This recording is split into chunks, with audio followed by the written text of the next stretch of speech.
I'm 63 years old, and if you told me that the wisest thing I ever did in my second marriage was lie, not a cruel lie, not a vindictive one, just a quiet to deliberate omission, I would have understood why you'd judge me for it. But that small silence is the reason I still have my home, my business, and my name intact today. Let me tell you how I got here. My name is Shirley Beaumont Cross. I'd bought my first rental property in Kitchener, Ontario in 1991. I was 31 years old, recently separated, and raising my daughter on a teacher's salary and sheer stubbornness. The property was a duplex on a dead-end street near the old Schneider's plant. Not glamorous, not promising to anyone else's eyes, but I'd grown up watching my mother pay rent her whole life to people who did nothing but cash checks. And I'd decided early on that I was never going to be that person. I was going to be on the other side of that transaction. I bought it with $12,000 I'd saved over 6 years, and a mortgage my bank approved only after I brought in 3 years of pay stubs, a letter from my principal, and practically my blood type. My ex-husband thought I was delusional. "You're a school teacher, Shirley," he said. "Leave the investing to people who understand it." We were separated by then, so his opinion didn't carry much weight. What it did do was make me more determined.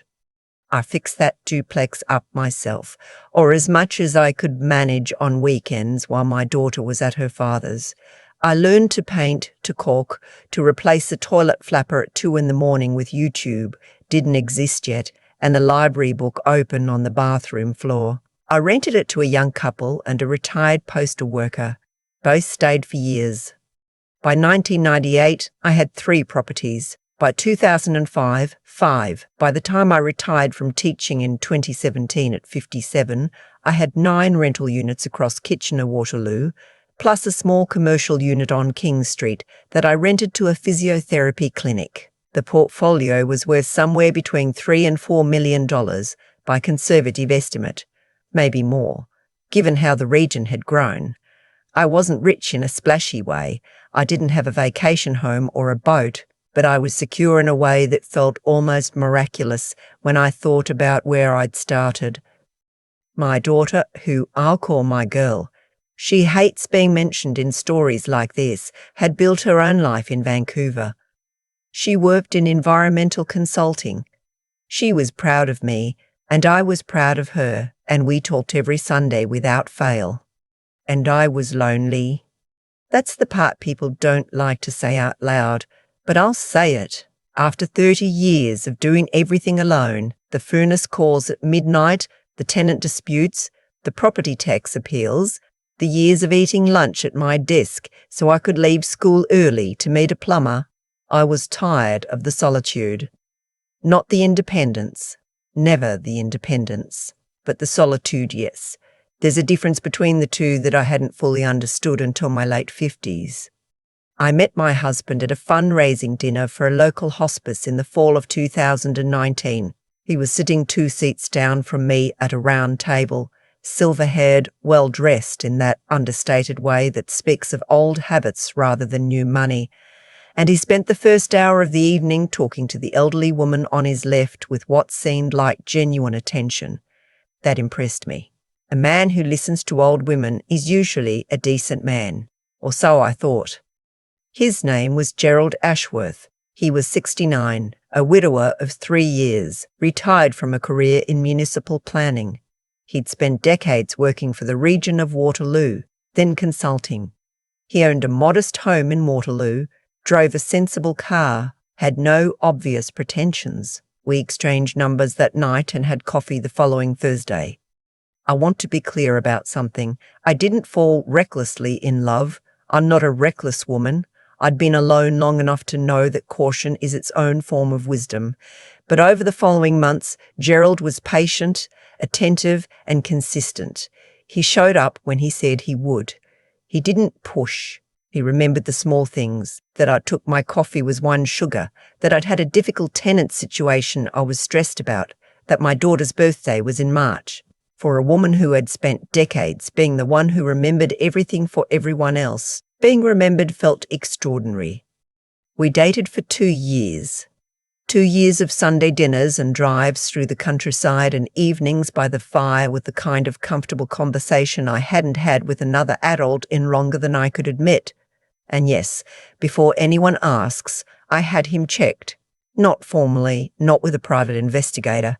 But I called a woman I knew at the region who'd worked in planning for 20 years. She remembered Gerald. Said he'd been professional, well-regarded, not someone who'd left behind complaints or controversy. His late wife had been a nurse. She'd died of cancer. It had been hard on him.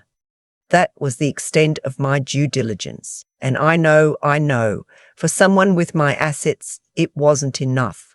But I want you to understand, Gerald didn't seem like someone I needed to investigate. That's the thing about people who are good at this. They don't seem like anything except exactly what they present. We got engaged in the spring of 2021. I told my daughter on the phone a week later. She was quiet for a moment before she said, "Mum, I'm happy for you. I just want to meet him properly before the wedding." She flew in for a long weekend in August, and she was gracious and warm because that's who she is.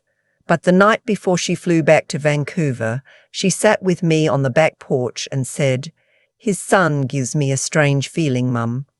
I hadn't thought much about Gerald's son until then. His name was Lawrence, 44, worked in commercial real estate in Toronto. He'd come up for a Sunday dinner once, and he'd been polite, if a little reserved. I put it down to awkwardness. Meeting your widowed father's new partner is strange at any age. He kept looking around the house, my daughter said. Not like he was curious, like he was taking inventory. "You're reading too much into it," I said. "Did you get a prenup?" "We're discussing it." "Mum," her voice was quiet and very firm, "please." I did get a prenup. My lawyer, a woman I'd been using for property matters for 15 years, sharp as a blade and twice as efficient, had insisted on it the moment I mentioned I was considering remarriage. The agreement was straightforward, assets acquired before the marriage remained, entirely separate property. My rental portfolio, my commercial unit, my investment accounts, all of it in my name, all of it excluded from any matrimonial claim. Gerald had signed without visible objection, though he'd gone quiet for a few days afterward. But here's the thing I didn't tell anyone. Not my daughter, not my lawyer, not Gerald himself or his children. When Gerald moved into my house after the wedding, a small ceremony at the Elora Gorge in October 2021, 15 guests, beautiful in the way that second chances sometimes are, I let him believe that the house was all I had. Not because I'd planned to deceive him from the start, but because of something that had happened at our engagement dinner 6 weeks before the wedding. Lawrence had come up from Toronto with his wife, and Gerald's daughter, who lived in Ottawa, had driven in as well. She was 38, warm on the surface with the specific kind of warmth that makes you feel observed rather than welcomed. Dinner was pleasant. And then, over dessert, Lawrence said very casually, "So, Shirley, are you still managing all those rental properties yourself?" I paused. "A few," I said, "a small portfolio." "How many units?" "Enough to keep me busy." "Dad mentioned you'd been doing it for years. Must be quite the operation by now." I smiled. "It's a modest thing, nothing glamorous." Lawrence glanced at his sister. A small glance, barely anything, but I saw it. Something in my chest went very quiet. I changed the subject, and I spent the rest of that evening deflecting anything financial with vague pleasantries. On the drive home, Gerald said, "You seemed a bit guarded with the kids about the properties." I told him I valued my privacy, even with family. He accepted that. But from that night forward, I kept 2 versions of my financial life. The one everyone could see, the house we shared, the car I drove, the comfortable but unspectacular surface of my retirement, and the actual portfolio, which continued to operate quietly through my numbered company the way it always had. I didn't hide it.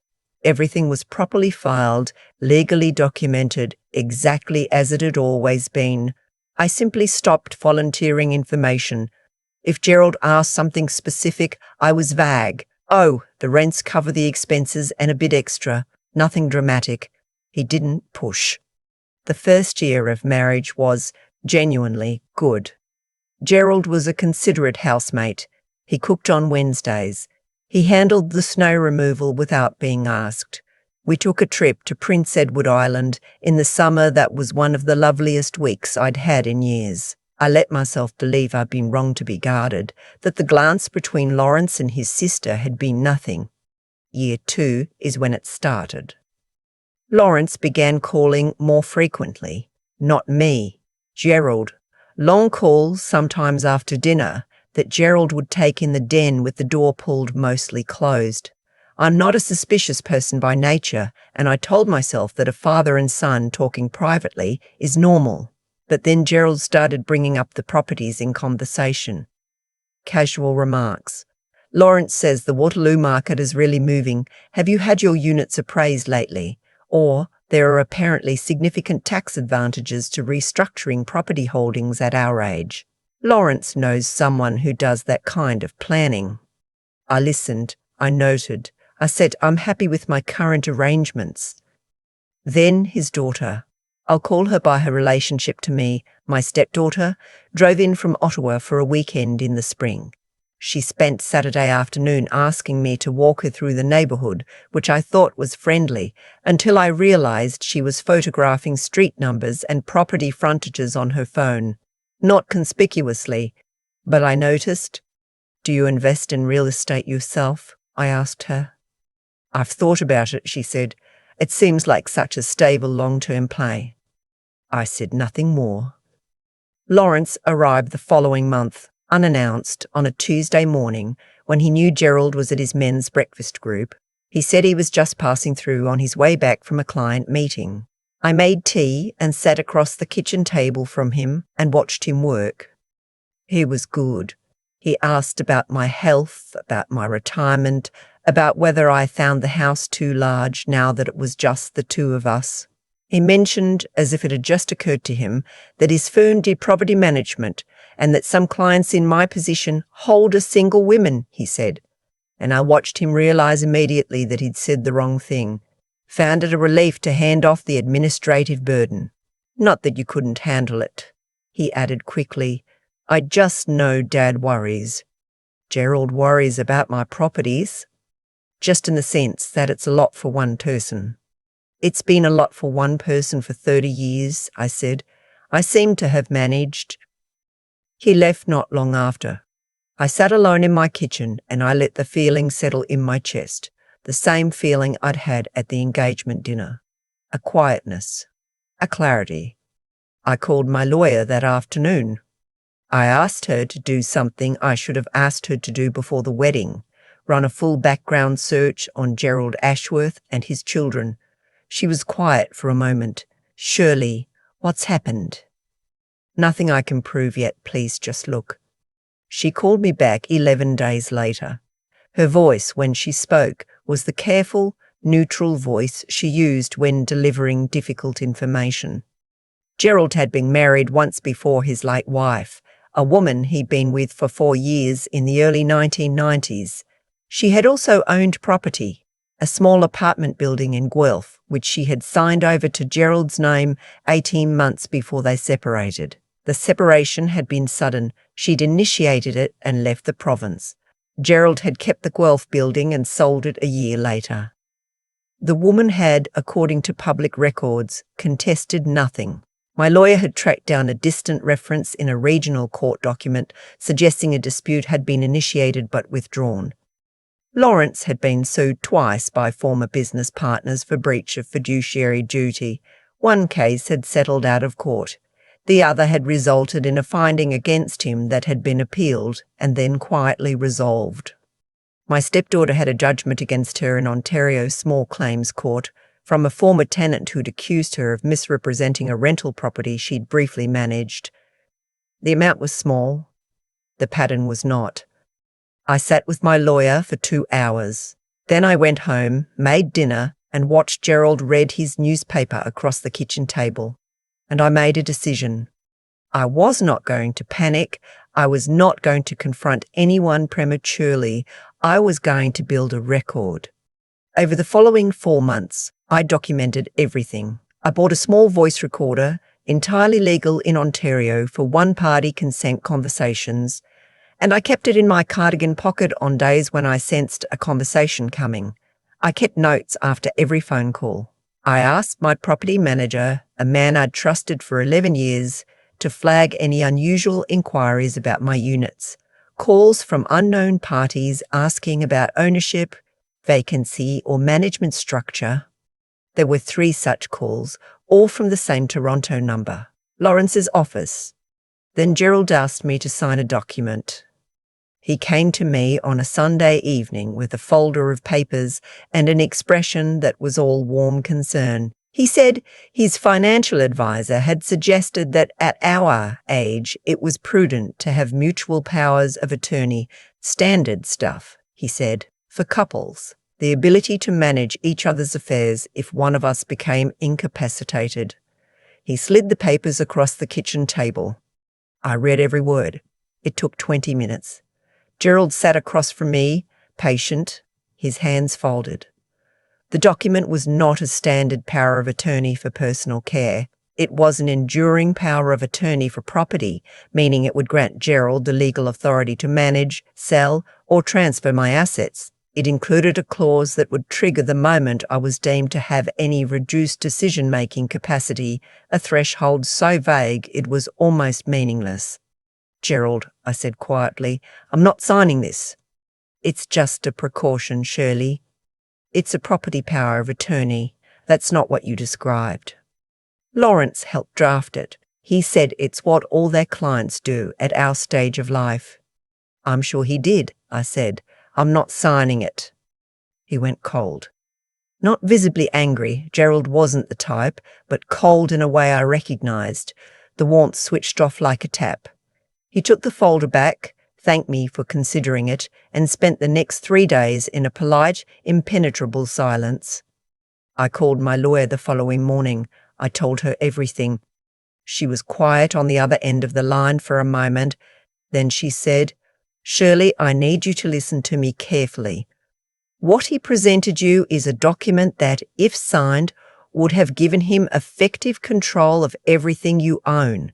The clause about reduced capacity is a flag I've seen before. It's designed to be triggered early, and the fact that his son drafted it tells me this is not a spontaneous idea." "What do I do?" "You document it. You bring me the original document if you can photograph it, and then we go to the police." We did. I brought photographs of the document to my lawyer. She brought a forensic document specialist she'd worked with on other files. He examined it and identified that one page, the page containing the triggering clause, had been inserted into what appeared to be a previously legitimate legal template. The header didn't match. The font spacing was infinitesimally different. It was a careful forgery, but it was a forgery. There was more. My property manager had by then compiled the inquiry log from the Toronto number.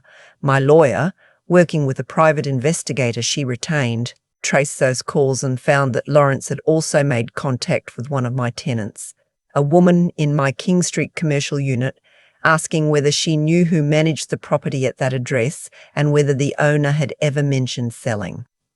He was mapping my portfolio, confirming what I had without my knowledge. The investigator also found the former partner of Gerald's from the early 1990s. She was now living in British Columbia. She agreed to speak, briefly, on the record. She said that Gerald had been charming, attentive, patient, that the relationship had deteriorated after she signed over her property, that she had left because she'd become frightened. She would not say more than that, but it was enough. I planned the confrontation carefully.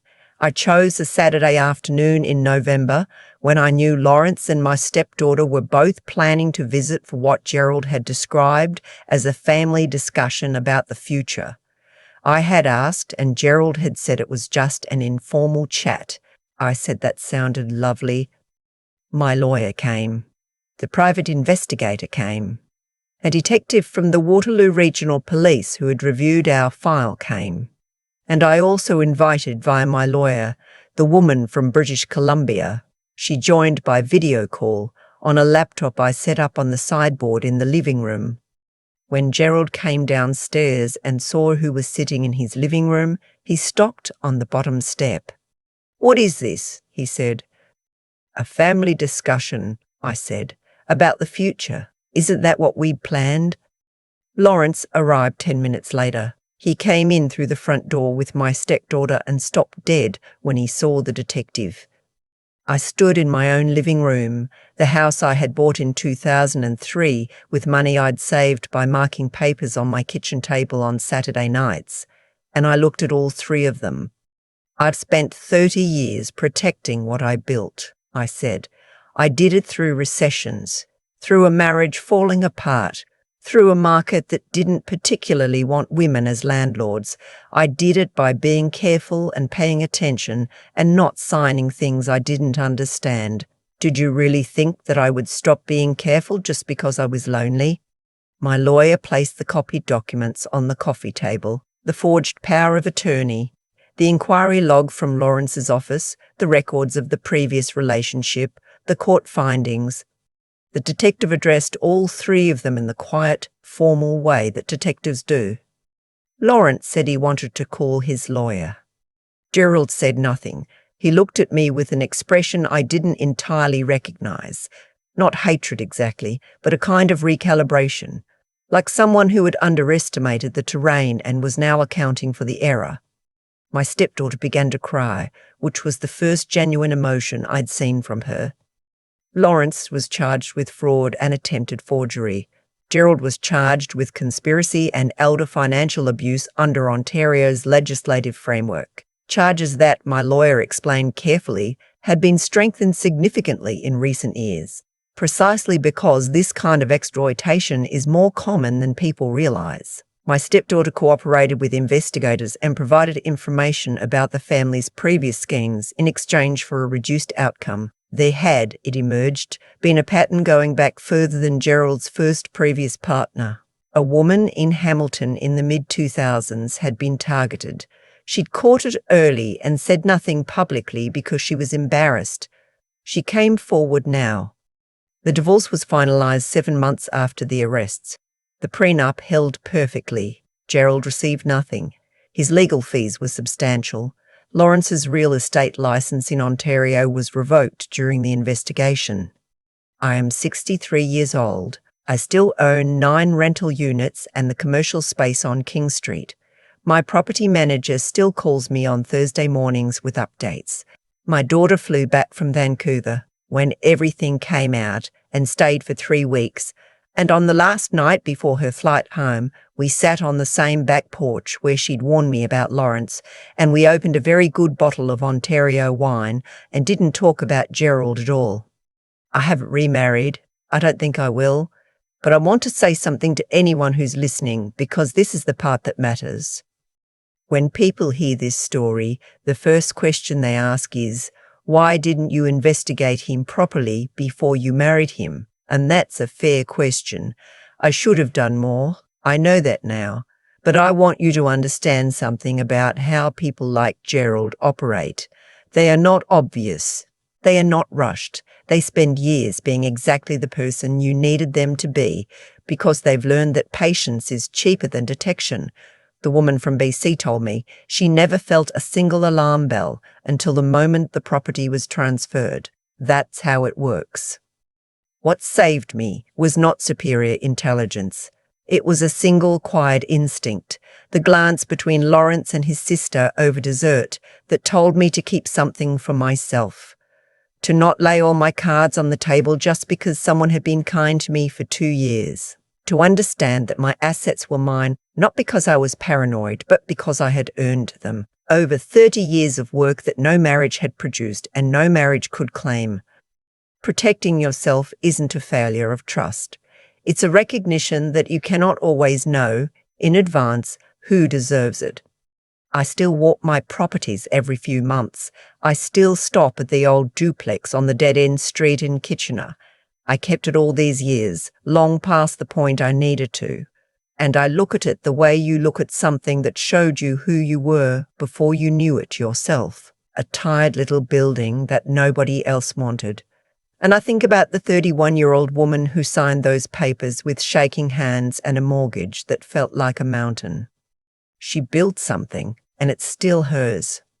I still think about the duplex on that dead-end street sometimes, not because it's the most valuable thing I own. It isn't, not by a long stretch, but because it's where this whole story began. A 31-year-old woman with shaking hands and a mortgage that felt like a dare. And I think everything that happened with Gerald, everything Lawrence tried to do, all of it eventually ran up against what that woman built, not just the properties. The person. What I've come to understand is that outcomes like mine don't happen by accident. They happen because of choices made long before the crisis arrives. When I refused to sign that power of attorney, I wasn't acting on sudden cleverness. I was acting on 30 years of reading documents carefully, of never signing what I didn't understand, of treating my own name on paper as something worth protecting. That's not luck. That's a habit of integrity, a practice of being honest with yourself about what you have, what it cost, and what it means.